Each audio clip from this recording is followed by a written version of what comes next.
कथा को यहाँ से आरंभ करते हैं। कापिलेन घृतेनैव जूयाः स्वमेव हि कार्येषु भक्तैर्वा अवाप्यष्टोत्तरशतं बुधः। इधर ध्यान हो। शुद्ध देसी गौ माता के घी से जिसके घर में प्रत्येक दिन 108 आहुतियां ओम नमः शिवाय इस मंत्र के द्वारा डाली जाती हैं, उसके जीवन में हर प्रकार की समृद्धि चल करके आती है। किसी भी चीज की कोई कमी ही नहीं रहती। उसकी साधना सिद्ध हो जाएगी, बीमारियां भाग जाएंगी, बहुत आनंद हो जाएगा। किसी गुरु से मंत्र सुन लेना ओम नमः शिवाय, और फिर अपने घर में रोज यह हवन कर सकते हैं। 8 दिन में कर सकते हैं, 15 दिन में कर सकते हैं। लिखा है कपिलेन घृतेनैव। यहाँ कपिला देसी गाय से, कपिलेन घृतेनैव जूयाः स्वमेव हि कार्येषु भक्तैर्वा। सिर्फ देसी गाय ही कपिला होती है। जर्सी को तो सींग होते ही कहाँ है उसको। तो जर्सी का आगे का मुंह देखना, उसका बोनट, बुरा किसी को ना लगे कि हमारे यहाँ का बैल अंग्रेजों को पता था कि भारतीय लोगों की श्रद्धा गाय के प्रति है, तो इन्होंने अपना व्यापार बढ़ाना चाहा। हमारे यहाँ का नंदी परदेश लेकर के गए और इनके यहाँ का पशु, दोनों के माध्यम से जो प्रजाति पैदा हुई वही जर्सी है। जर्सी का आगे का मुंह देखना हमारे यहाँ की सुकरिया जैसा लगता है। वो देसी गाय है ही नहीं। जैसे सुअरिया हुर हुर करती है ऐसी वो करती है।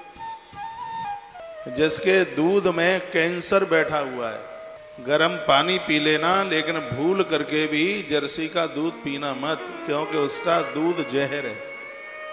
ऑस्ट्रेलिया जैसी जगह है पर इसके ऊपर बैन लगा हुआ है, जर्सी कोई वहां पाल नहीं सकता।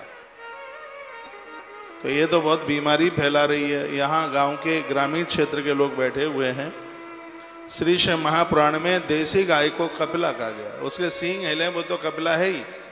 भारतीय नस्ल की इस गाय से, गाय के घी से यदि हवन कर लिया जाए तो मेरे गुरुजी कहते हैं कि देवता उस भक्त के ऋणी हो जाते हैं, कर्जदार हो जाते हैं।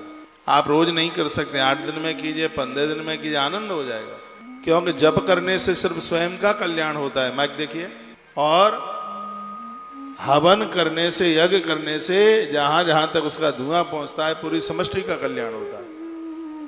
8 दिन में, 15 दिन में या रोज जैसे भी बने, यज्ञ तो घर में होना ही चाहिए।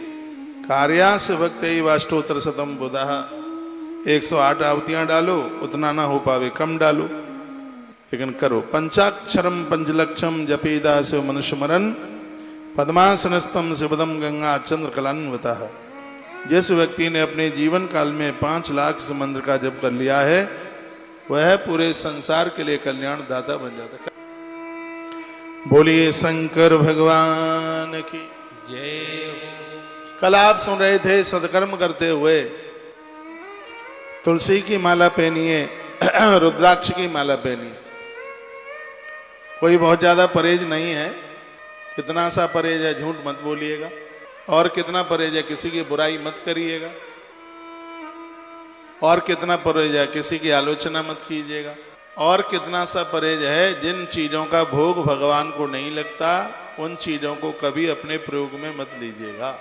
इतना सा परहेज है। और इतना भी नहीं कर पाएंगे आप परहेज भगवान के लिए, थोड़ा सा तो परहेज ही है।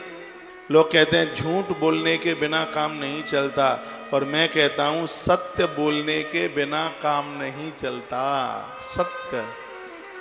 सत्य परेशान हो सकता है, लेकिन सत्य कभी पराजित नहीं हो सकता। सत्य के धनी बनिए, सत्य के समान धर्म नहीं है। धर्म न दूसरे सत्य समाना, धर्म न दूसरे सत्य। सब गाइए मेरे साथ। आगम निगम पुराण बखान, धर्म न दूसरे सत्य समाना, धर्म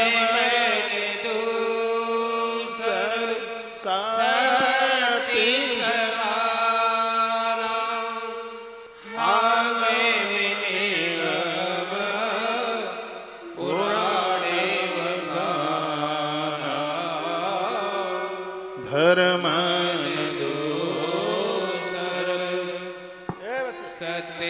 सभाना आगमने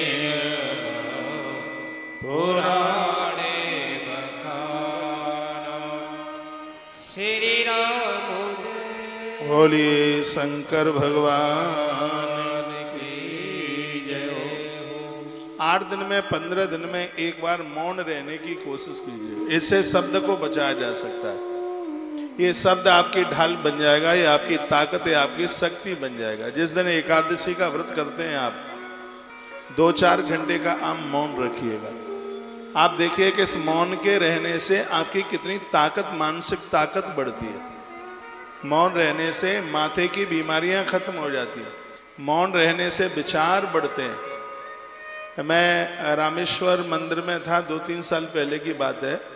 वहाँ के मुझे पुजारी जी मिले, वो अपने हृदय की बात बताते हैं, कहते हैं कि मुझे 35 साल हो गई हैं, मैं शाम को 6 बजे से लेकर 7 बजे तक किसी को बात नहीं करता। कितना भी अर्जेंट काम होना कागज पर मैं लिखता, 1 घंटे का मैं मौन रहता हूँ। और इस 1 घंटे के मौन का प्रभाव मैंने देखा है, 35 साल से मेरे माथे में किसी भी प्रकार का दर्द नहीं हुआ, मेरे मन में कभी विकार नहीं आया, मेरे मन में कभी सोच बुरी नहीं आई। ये मौन का प्रभाव है।